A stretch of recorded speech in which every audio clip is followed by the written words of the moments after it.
nós vamos discutir as regulações ou modulações da dor.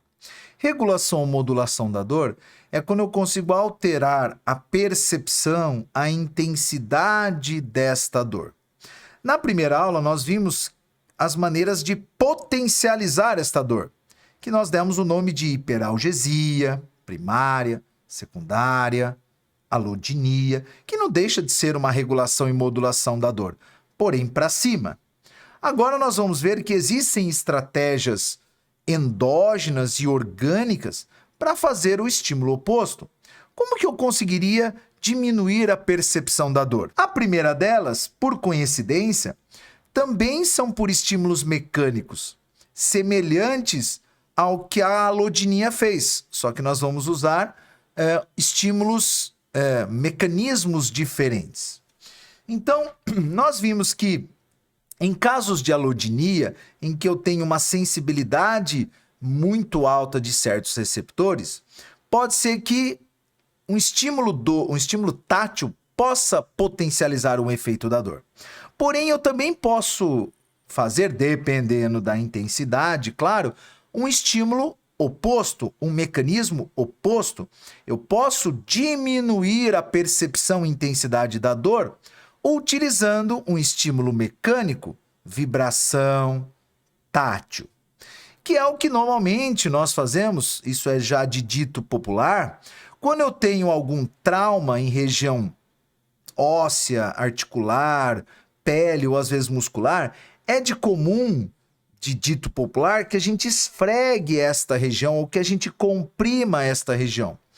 E é exatamente o mecanismo utilizado na chamada regulação aferente da dor. Outros estímulos, outras terapêuticas clássicas que utilizam a mesma premissa é, por exemplo, a eletroestimulação, que a fisioterapia utiliza para causar analgesia temporária, para causar um mínimo de percepção de dor.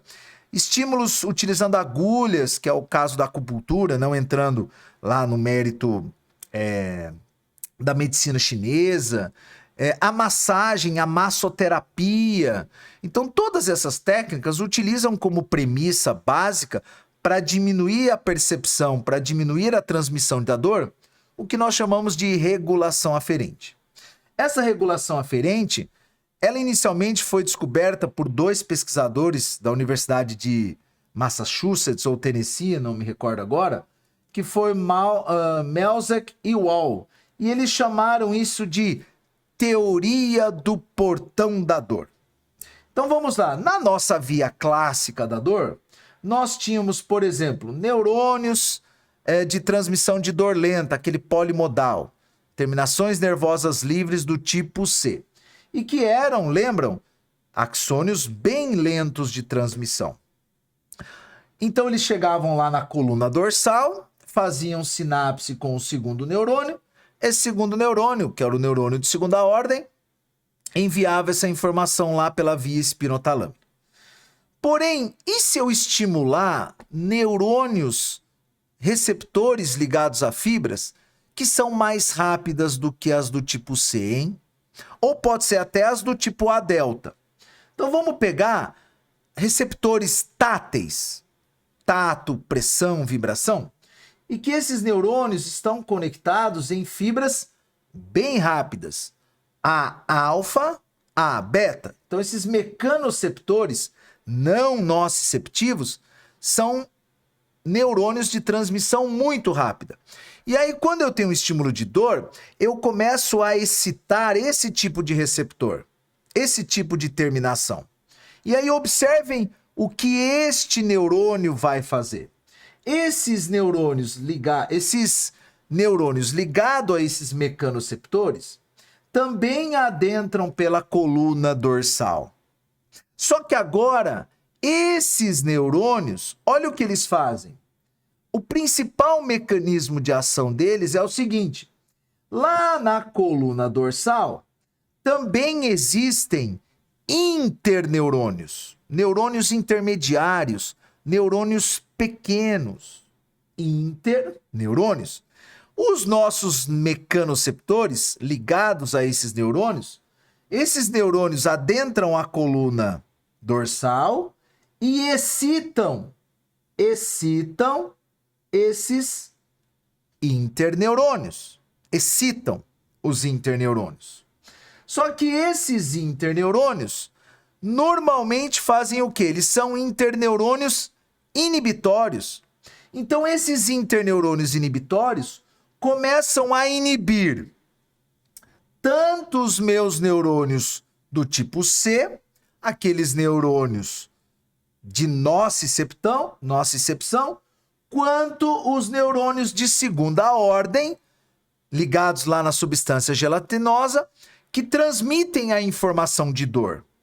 Então vejam que o mecanoceptor, neurônios do tipo A-alfa e A-beta, primeiramente ativaram interneurônios e esses interneurônios inibiram por sinapse inibitória, por hiperpolarização, inibiram os neurônios do tipo C e também inibiram os neurônios de segunda ordem que transmitiam a informação da dor, que faziam a via de transmissão de dor.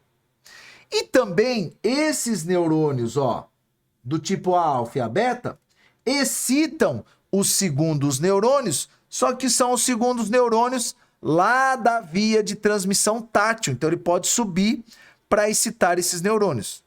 Então a base da modulação da dor pelos mecanoceptores, pela regulação aferente, é bloquear os neurônios da dor, as fibras do tipo C, lá na coluna dorsal, lá na medula espinal. É como se você estivesse enganando a via da dor, como se você estivesse enganando o segundo neurônio da via da dor, que é um neurônio de segunda ordem, que é o da via espinotalâmica.